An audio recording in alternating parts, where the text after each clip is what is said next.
한때 소유럽 최대의 공산주의 정당이자 자국 내에서 공동 여당의 지위를 누릴 만큼 큰 세력을 갖고 있었던 프랑스 공산당은 지금은 독자적인 대통령 후보도 갖지 못할 정도로 쪼그라든 상태입니다.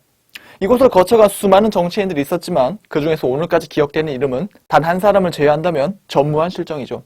그렇다면 기억되는 이름은 누구일까요? 그건 바로 루이 알투세르입니다. 철학계에서 그는 막스 사상의 구조주의적 해설을 제시한 철학자로 평가받고 또한 2018년 서브프라임 모기지 사태로 대표되는 최근 금융자본주의 위기 속에서 다시 한 번 더 출몰하기 시작한 공산주의라는 유령 속에서 가장 눈길을 끌고 있는 철학자이기도 하죠.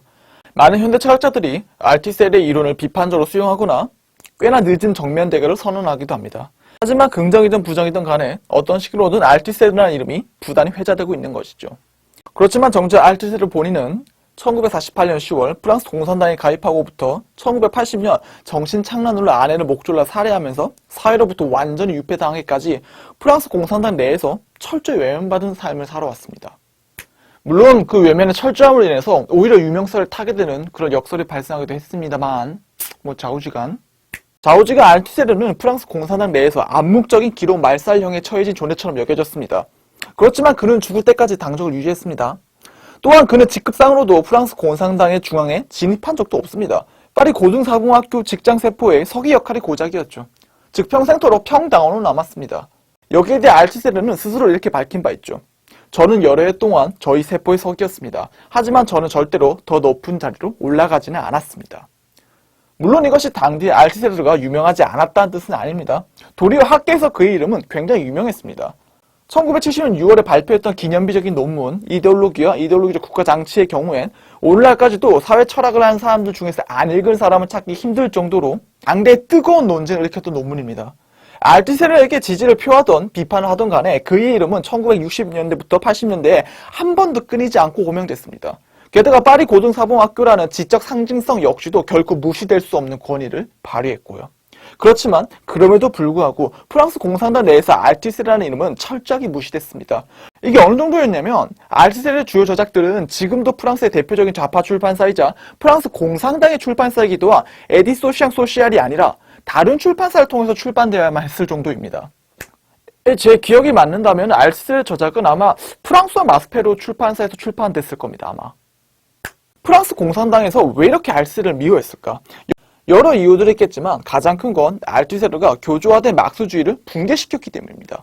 1960년 알투세르는 마르크스를 위하여 자본을 읽자와 같은 굵직한 저작들을 발표하면서 1844년 마르크스가 파리에 체류하면서 작성했던 이른바 경제철학 수고로 대표되는 청년 막스와 1845년부터 1846년 동안 작성된 독일 이데올로기 사이에 단절을 선언했고 뿐만 아니라 1867년에 나온 자본 역시도 불완전한 저작이라고 주장했거든요. 쉽게 말해서 알투세르는 마르크스를 적극적으로 지지하면서도 그의 모든 사상이 전생에 걸쳐서 통일되어 있었다거나 혹은 절대적인 진리라는 생각에 단호히 반대표를 던졌던 것입니다.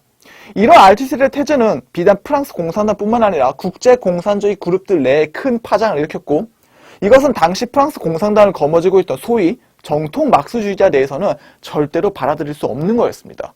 왜냐하면 막스는 무오류의 최고의 천재여야만 했거든요.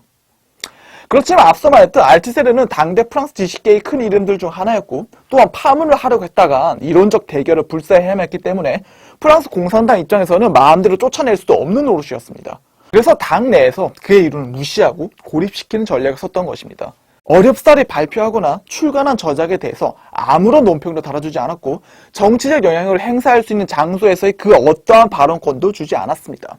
1976년 늦여름쯤 알투세르가 당시 자신의 처한 상황에 대해서 이렇게 적는 건 큰 무리가 아니었죠. 진실이 드러나도록 하기 위해 제가 여기에 기록해놓는 모든 세부사항들은 또 다른 현실, 다른 방식으로 중요한 현실에 비하면 중요하지 않은 것입니다. 제 저서들에 대한 프랑스 공산당이 행한 완전한 침묵이라는 또 다른 현실 말입니다. 하지만 알투세르의 상황은 1970년대 들어가면서 더욱 악화되게 됩니다. 1965년의 태제들로 인해서 프랑스 공산당 내에서 고립됐던 그는 1970년부터는 지식계 내에서도 고립되기 시작했거든요. 기본적으로 1970년대라는 시간대는 이를테면 56년 소련 공산당 20차 당대회에서 이루어진 스탈린 통치에 대한 비판, 1956년 헝가리 봉기에 대한 무력 진압, 68년 체코 자유화 운동에 대한 무력 진압, 중국과 소련의 분열, 68년 5월 운동에 대한 프랑스 공산당의 관료적 대응으로 인해 프랑스 사회 내에서 프랑스 공산당의 도덕적 정치적 위신이 크게 실추된 상태였기 때문에 기본적으로 공산주의자들에 대한 비판이 거셌던 시기였고, 여기에 대해 알투세르는 구조적 사유를 강조했기 때문에 변혁의 동력을 제공해주지 못하는 체제 옹호적 기능을 수행할 뿐이라 비난에 시달려야 했습니다. 이를테면 알투세르의 이론이 당대를 뒤흔들었던 68혁명을 담아내지 못했다는 비판은 가장 뼈아픈 부분이었죠.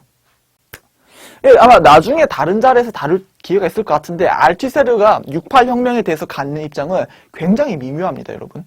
단순하지 않아요. 좌우지간.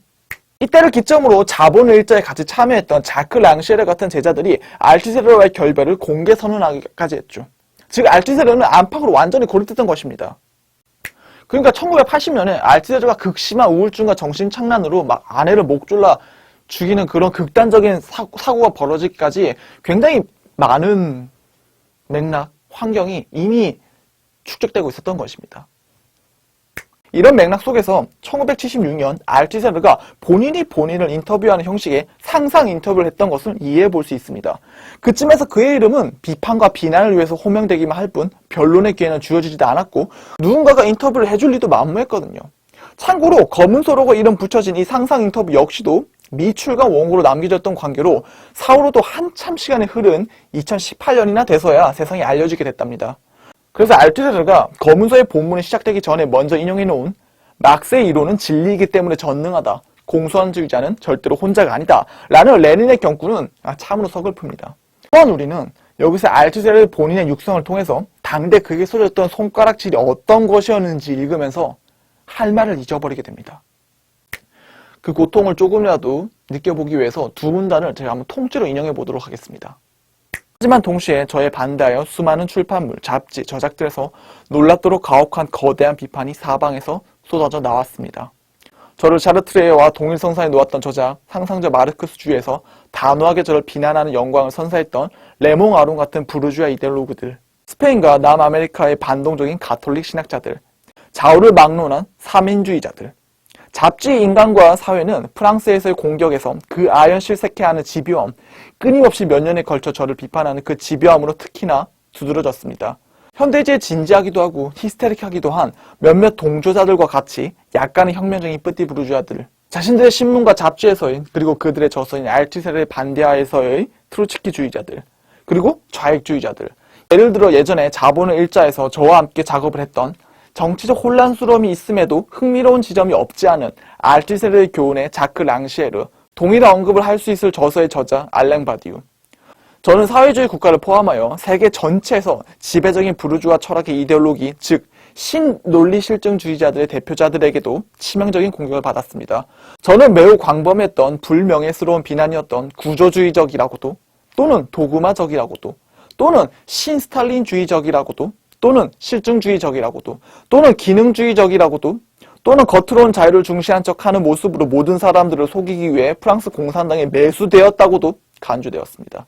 이는 정말이지 마치 몇몇이들이 저를 68혁명 이후 몇 해 동안의 프랑스 좌익주의자 조직들의 패배의 원인이라고 비난하는 것처럼 보일 정도예요.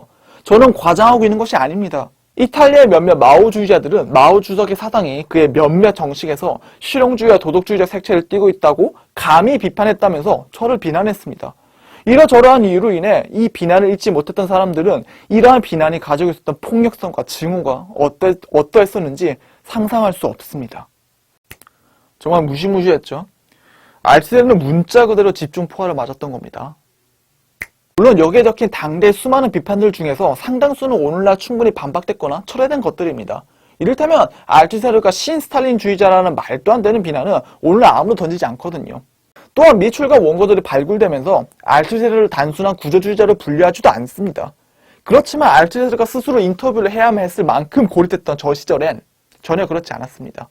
지적 고립감의 강도는 상상을 초월했고, 알투세르는 계속해서 이론을 다듬어 가면서도 회의적일 수밖에 없었지요. 아마도 이 문장은 알투세르가 작성한 문장들 중에서 가장 우울한 문장일 겁니다. 결국 저 또한 프랑스 공산당의 당원이기에 저는 프랑스 공산당이 저를 향해 쇄도해온 격렬한 공격에 맞서 저를 방어해주기를 기다렸죠. 이와 관련해 말하자면 저는 정말로 항상 기다릴 수 있었습니다. 저는 여전히 기다리고 있는데 사실 이는 역으로 제가 더는 기다리지 않은 지 오래되었음을 의미합니다. 개인적으로 저는 이로부터 부정적인 영향을 더는 받지는 않지만 저는 적에 의해 공격당하고 동지적인 당에 의해 개인에 대한 방어가 공개적으로 거부된 자신의 활동가들 중 한 명에게 닥친 일에 대해 공공연하게 수수방관한 뒤에 프랑스 공산당이라는 집단 지식인이 정상적인 상태를 유지할 수 있다고 생각하지는 않습니다. 1990년 10월 22일 알티제르는 사망했습니다. 그보다 이전엔 1980년 정신착란 속에 아내를 살해한 뒤 정신 이상으로 재판을 받기에 부적합하다는 판정을 받고서 3년 동안 정신병원에 입원해야만 했죠. 이를 기점으로 알티제르는 사실상 사회적 사망 선고를 받았고 1970년대부터 쌓아둔 그의 미출과 원고들 역시 모두 암흑 속으로 묻혀버려야만 했습니다. 누가 출판해주겠습니까? 사오르드 알티제르는 한동안 외면받았던 관계로 그의 문속으로는 침묵을 지켜야만 했는데 2014년부터 탁월한 편집자인 고슈 가리언에 의해서 다시 유고들이 정리되어 출판되기 시작했습니다. 시기는 대단히 의미심장했습니다. 2012년 프랑스 대선에서 극우파 정당인 국민전선의 후보 르펜이 득표율 3위를 차지했고 14년에 치러진 프랑스 유럽의회 선거에서도 국민전선의 제1당이 됐던 위기의 한복판이었던 까닭이죠. 즉 알티제르는 극우의 시대에 비로소 다시 호명되기 시작한 것입니다. 곱씹어 볼수록 참 아이러닉합니다. 살아생전엔 다홍수를 만큼 고립됐던 철학자였지만 당대 그를 고립시켰던 수많은 이론들이 재기능을 하지 못하는 위기의 시대가 찾아오자 다시 좌파에 복무해줄 것을 권유받고 있는 것이니 말입니다. 이만 마칩니다. 총총.